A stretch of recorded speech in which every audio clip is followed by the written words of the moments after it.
How to write 0.3375 as a fraction in simplest form? So we need numerator and denominator. For numerator, just keep this decimal, write the number you are getting. And for denominator, for every digit after decimal, you have to consider 10 as a multiplication. 1, 2, 3, 4 digits, so write 410.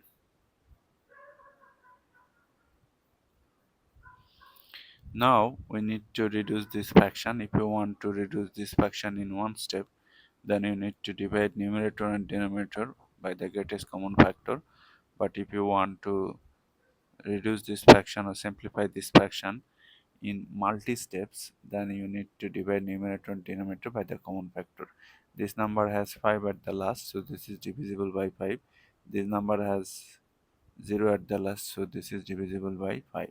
So we'll get 2, and if I divide this number by 5, what I will get?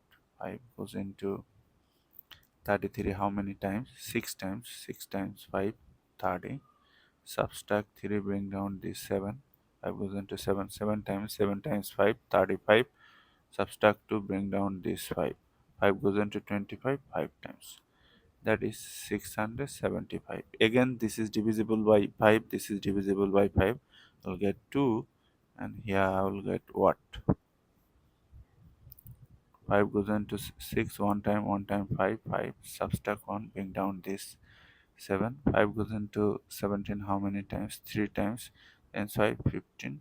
Subtract 2, bring down this 5. 5 goes into 25, again 5 times. So 135. Again, this is divisible by 5 and this is divisible by 5. I'll get 2 and I will get what? I'll get 5, 27.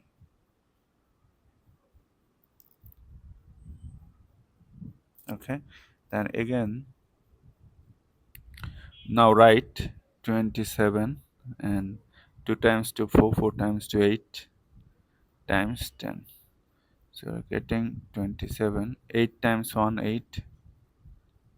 Then add zeros. Okay. There is no common factor between 27 and 82 without 1. So this is the answer.